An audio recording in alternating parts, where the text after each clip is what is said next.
Greetings. This would not be a very cheerful setting except for Easter. The cemetery is not a place that we usually enjoy coming to, but it's one that at Easter time, there's something special about it.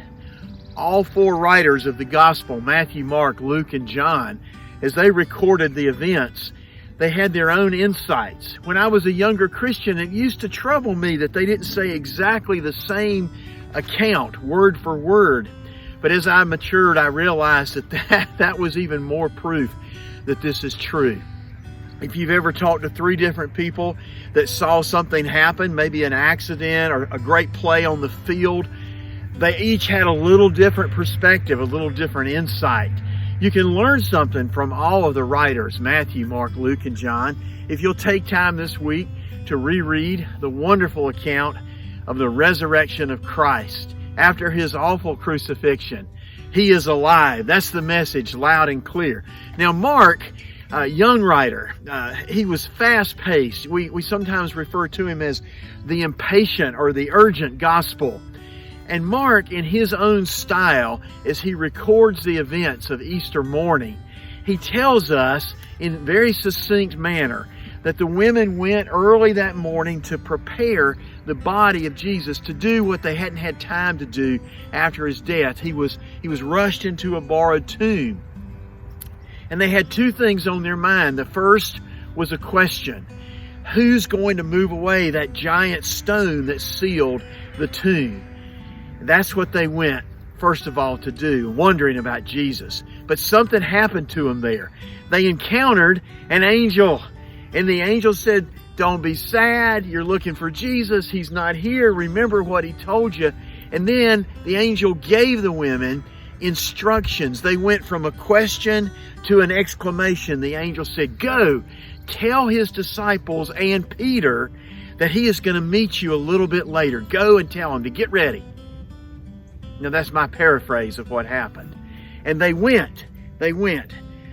Somewhat confused, somewhat scared perhaps, but with hope, with a fresh hope. They knew the body of Jesus wasn't there. They were beginning to realize all those things that he had said were true. And so they went and they made that report. And they said, the angel said, "He'll see you in Galilee." And you know, later, as you read through the narrative, Jesus does go and he meets his friends, including Peter. I just thought it was really, really neat that in that account that Mark has the angel to say, "Go tell his disciples and Peter," kind of emphasizing that. Now, a lot of historians believe that John Mark was the person that wrote this for us and that he was really, really a young protege or student, a disciple that hung out a lot with Peter and recorded a lot of his experiences in the gospel from Peter's eyewitness account. There's some other reasons to think that as well.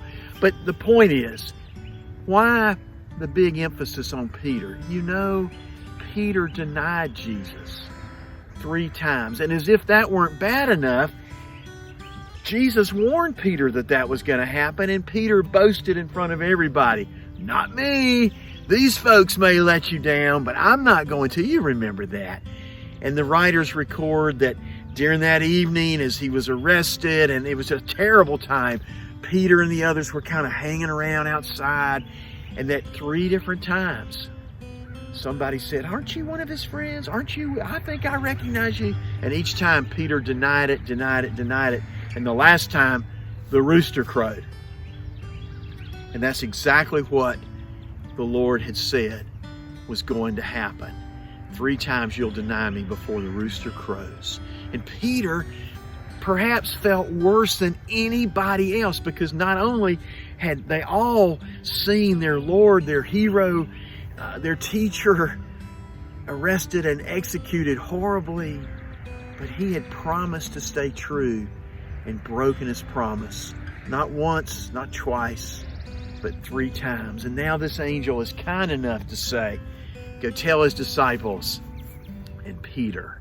And if you read John's account, one of my favorite chapters of the whole Bible, John chapter 21, you find that the disciples they've encountered Jesus and they've got a little time, and he said, just wait for me, and he gives them some instructions. And so they've gone fishing at Peter's suggestion. They're out fishing, they're doing something familiar, maybe to get some food, maybe just to relax a little bit. And here's somebody up on the beach, and he motions to them. They have a little conversation, and then they figure out from a distance, that's the Lord. And Peter rushes in, and then they go for a little walk on the beach, just a little heart to heart. And 3 times Jesus is able to say, Peter, do you love me? Peter, do you love me? Peter, do you really love me? And each time Peter says, yes. Oh, yes, Lord. Yes, yes. And Jesus gives him instructions. He shows him that wonderful forgiveness and grace. And on Easter, this season of the year, which is really not just one day, resurrection powers every day, you and I have that same invitation. Do you love him? Then follow him. If you love him, then help others. If you love him, Jesus, then do what he says. Trust him and obey him and follow him. Pray with me. Lord, a cemetery is not a very cheerful place if it were not for Easter, for resurrection. But because of you, we can come here and remember our loved ones that have gone before us. And we can even think about someday when we leave this earth. And we can rejoice knowing you are alive and you give us that life today and forever. Be encouraged, my friend. God bless you. He is risen.